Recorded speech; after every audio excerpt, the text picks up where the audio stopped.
It is a great pleasure indeed to present Mr. Alexis Ortiz, a Venezuelan friend, national congressman in Venezuela, who has also been a mayor in the city of the state of Satira, and he has written many more than 20 books, and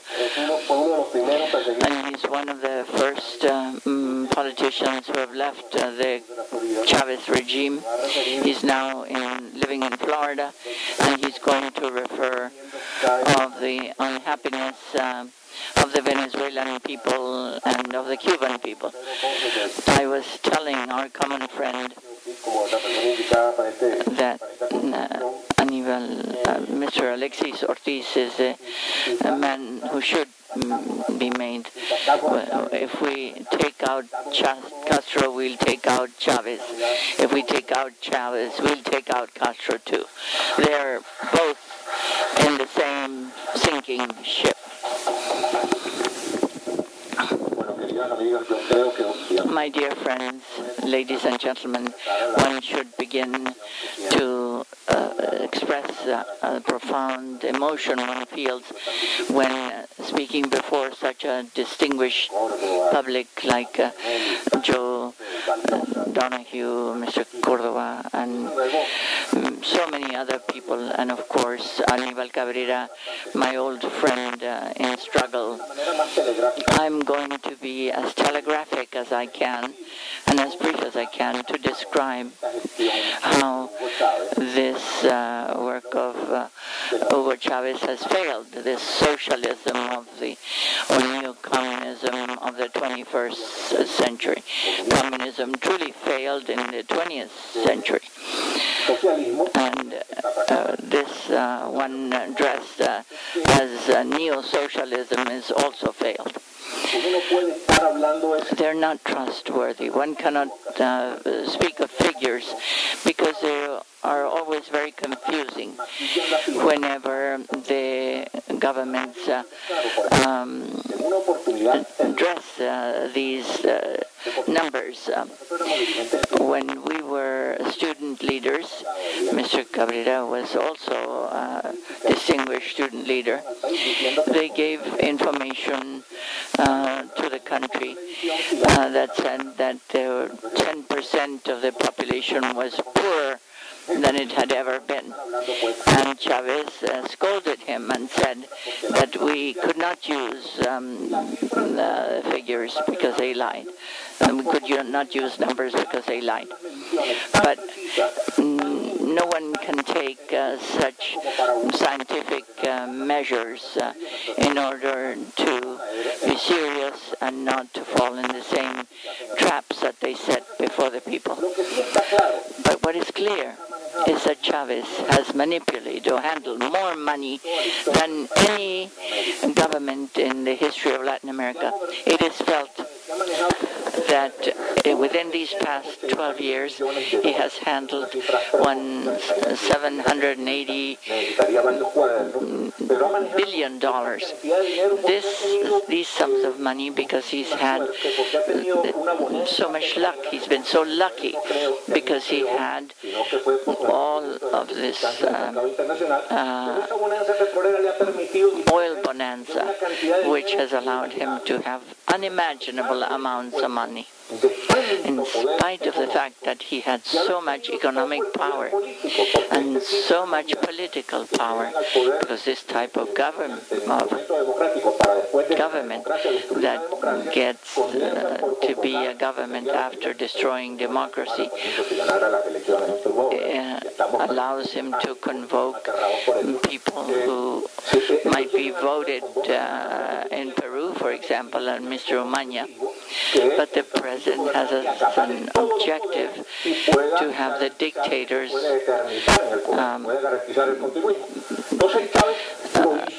be eternally in power, and as Correa and Evo Morales did, because this neo-communism or socialism is something that has been directed from Havana but financed through Caracas, because they have the same leadership and financing.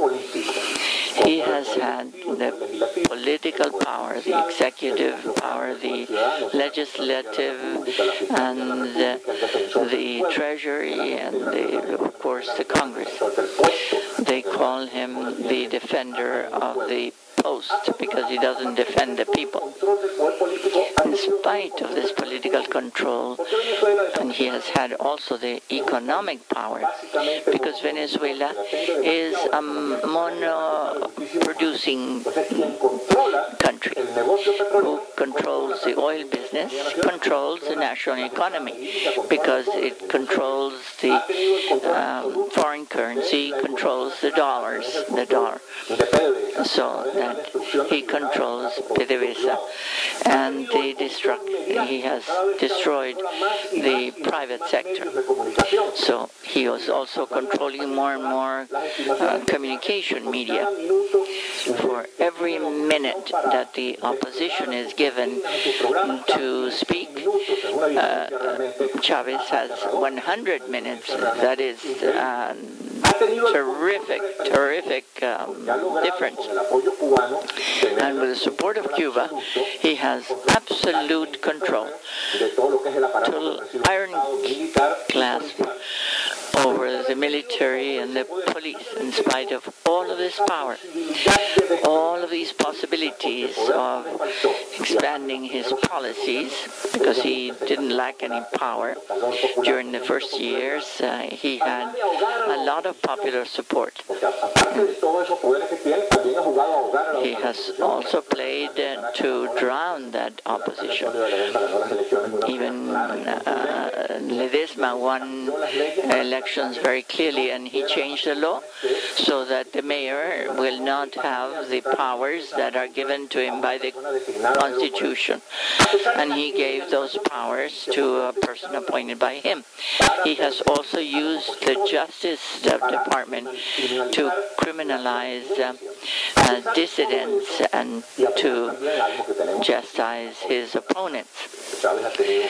Chavez has had incredible and extraordinary support from the media, and Robert Kennedy's son came to say that the United States need a generous leader such as Presidente Chavez. That means urinating outside the bowl.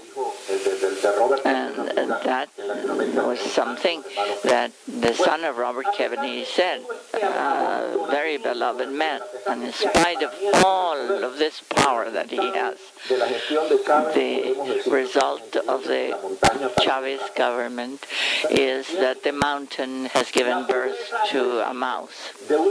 Poverty has grown in a manner that cannot be obscured. The unemployment is rampant. It's a very grave problem and has grown explosively,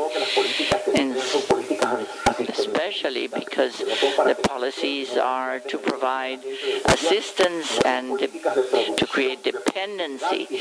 These are not productive jobs, they're political positions destined especially to make people dependent on the government.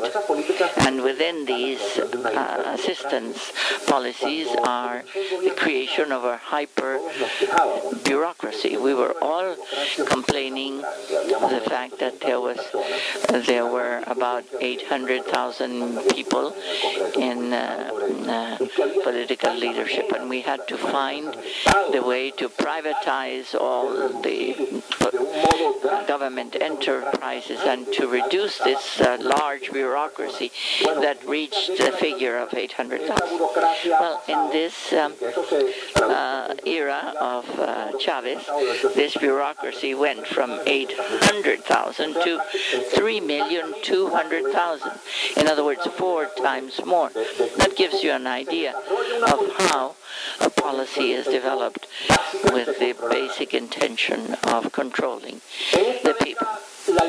During this decade, inflation has grown totally rampant. And according to what we see, it is the country that has the highest inflation rate in Latin America. And with all of that money that is circulating in the street, is creating inflation, creating an economy of imports, but the economy is stagnant. The only countries that didn't grow during the year 2010, we can't speak about Cuba because we know nothing, but the only countries that didn't grow in 2010 were Haiti and Venezuela. We understand, but Venezuela, it is totally something totally unknown. Corruption has gone outside all limits. It went rampant in Venezuela because there is no control. The controller's office is used to deal with the opponents and not to control the public expenditure, nor is there a legislative power because there are no laws and there is no good handling. We have also broken away from the National Treasury. The National Treasury handles all the currency coming in and all the currency going out. This has totally disappeared. There's a parallel budget. The country knows how much income will come from petroleum. If it is calculated at the rate of $40 per barrel, and now it is 80 or 100, and nobody knows what happens to that difference. The lack of security in Venezuela is terrible.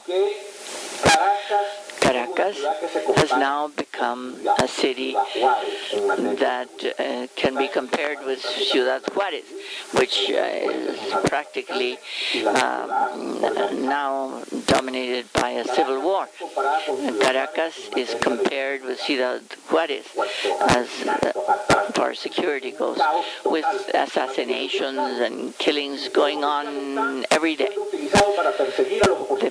The government's power is used to persecute their opponents, and the police only defends the politicians. So the delinquents own the streets, and the residents of the city must live locked in their own houses. There's a total disaster, a country that had so much future concerning its energy. We can produce energy with the wind and with the hydroelectric power, and yet the country cannot guarantee drinking water, nor the energy, nor the garbage collection cannot guarantee the maintenance of the natural landscape or the parks. All of those areas are totally bereft of any direction. The country is now involved in social hatred. This class struggle, so that the government is constantly fighting against the students, and they are constantly against the government. They're trying to defend their freedom of expression. And then there's the union members, because these governments, these neo-communists, have part of their strategy is to destroy the union movement, because the union movement has a potential for protest and for freedom, and that's why the government wishes to destroy the labor movement with the Leninist argument that since it is a government of workers, any worker who rebels against the government is a traitor to that country, because it's a government of the workers. And the other component of that reasoning is that since the companies are state-owned, they don't need a union, because since the government is the owner of the company.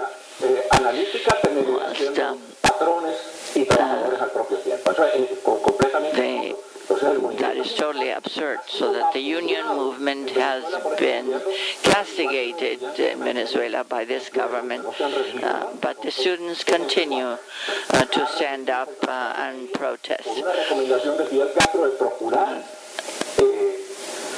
They have struggled against the middle class.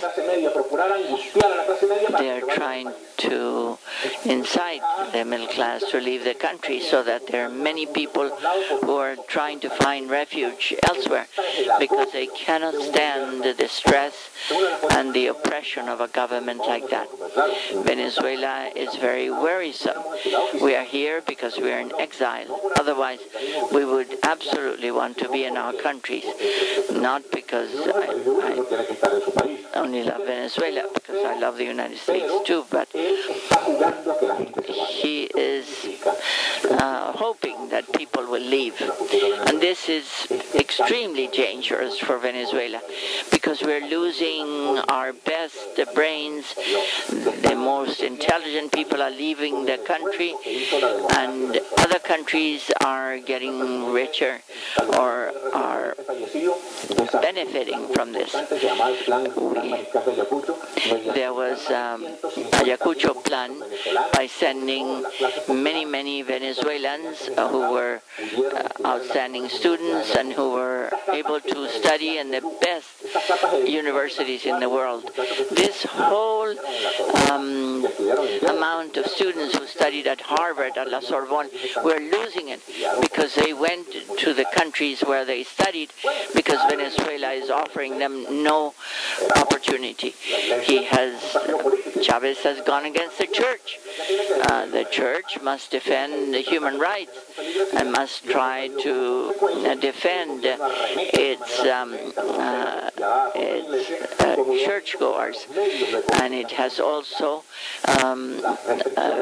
Chavez has also gone against the media and is repressing all of the participants of the media. As we see, the University of La Plata in Argentina has just given him, Chavez, a prize. If it weren't so tragic, it would be really funny to see that Chavez has received that type of. Mauricio Macri had a strong speech in protest of that university's action and called it absolutely abominable. In spite of that, Chavez continues to repress private enterprise and to destroy it.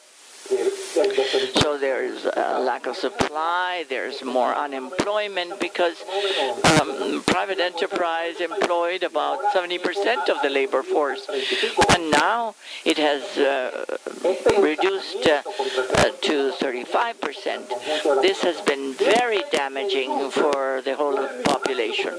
Those who suffer are not the millionaires, because the millionaires leave and go elsewhere. It is the people of Venezuela, the proletarian, the true people, the true residents of Venezuela. When Chavez nationalized the first companies, and he said to them, to the workers, now these companies belong to you. They very ingeniously thought that with enthusiasm that it was true. But now, every time Chavez nationalizes one, they are opposed because they know that 6 months later that company is destroyed and they will be unemployed. So that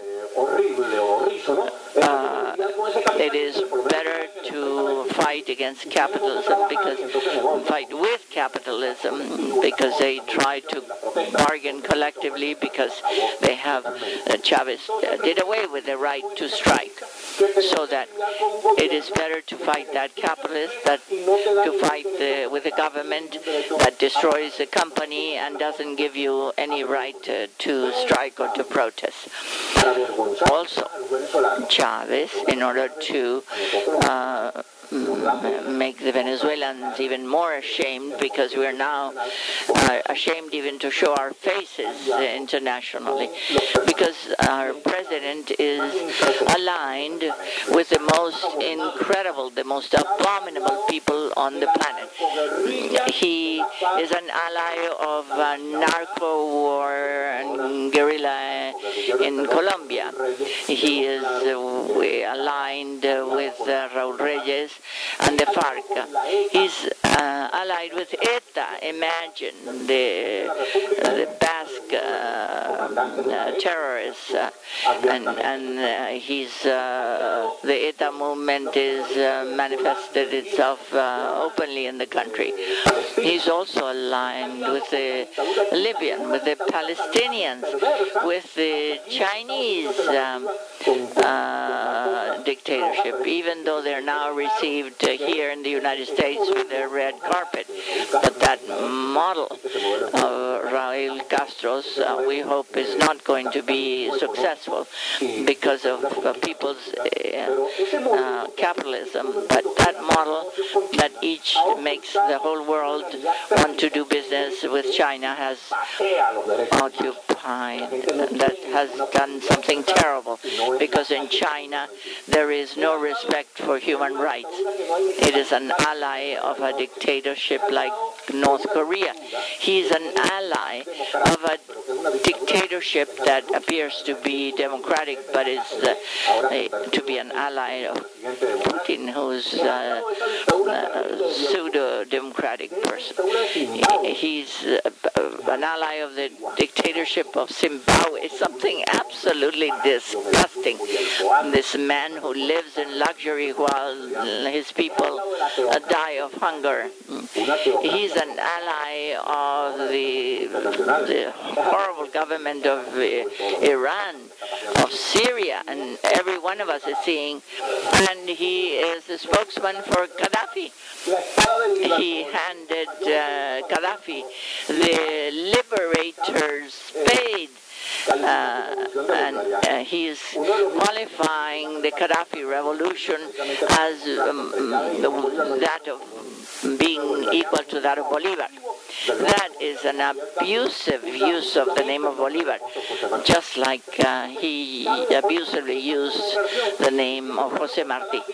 He says that he spoke with Gaddafi, and he is now speaking for Gaddafi around the world, like this priest who's speaking of United Nations, but Gaddafi, unfortunately, is not going to be recognized by the UN. But Chavez has as a great ally, not only as an ally, but he has a very special relationship with Fidel Castro. It's like an ideological homosexuality, something that, without wanting to say anything bad against gays or homosexual, but he has a total love affair affair with Fidel Castro. Haven't you seen it? Aníbal can tell you. Fidel Castro went to Venezuela, and when the plane took off from Venezuela, he started sending kisses to the plane. I mean, something that if we hadn't seen it, one wouldn't dare say it because it would seem like a total lie. You're saying, how could you say something so disgusting? But he has made an alliance with someone who is old and frail and has failed totally. But we know that communism produces political ruin, economic ruin, and moral ruin. But since he has taken so much benefit from Chavez, because he still has the tremendous help of Cuba, especially because the Castro family has done very good business with him, because I don't know how many barrels of oil it needs. Venezuela is sending them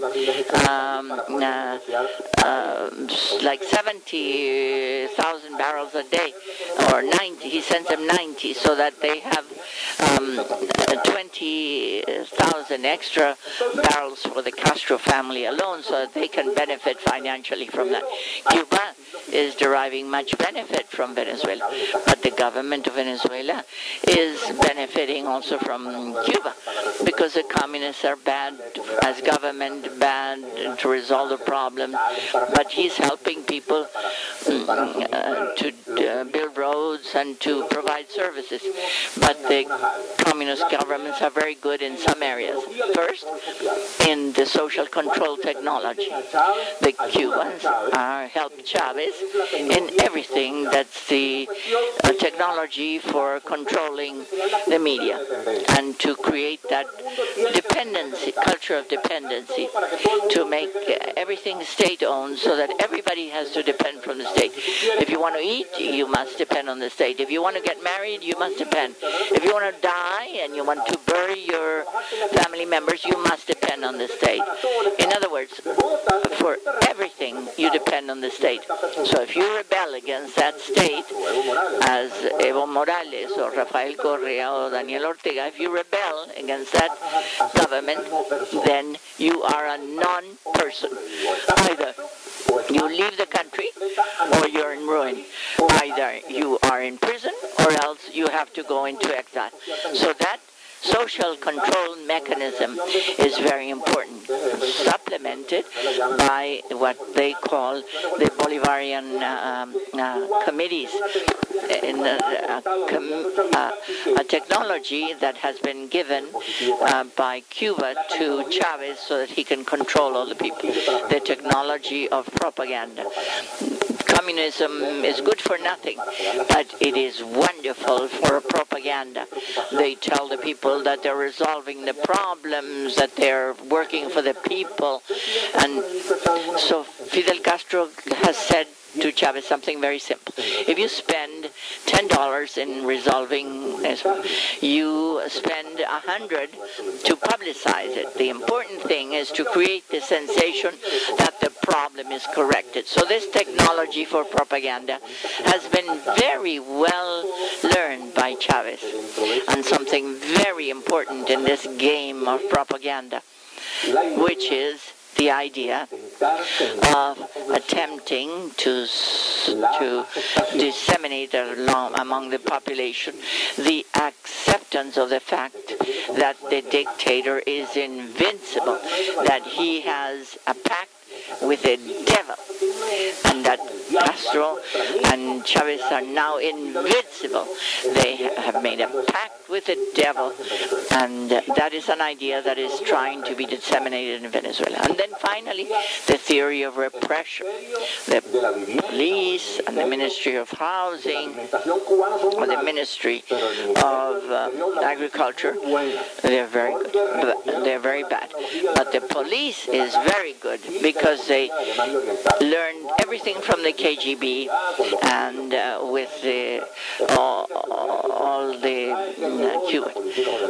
the intelligence and the police departments of Venezuela, of Cuba, were very good, and they have been very well taught in Venezuela, so that people can repress themselves.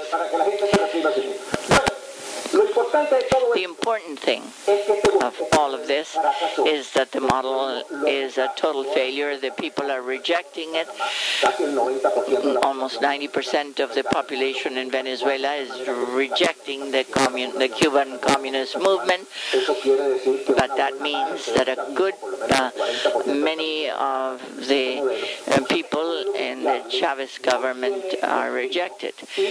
This model is not viable, and people are resisting. People are doing every effort to get rid of Chavez and to convince the people who are feeling this apathy that they must struggle and that they must fight to get rid of him.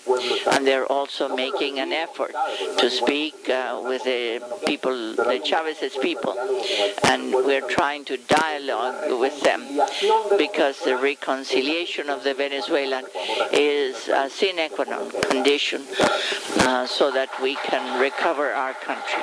Thank you very much.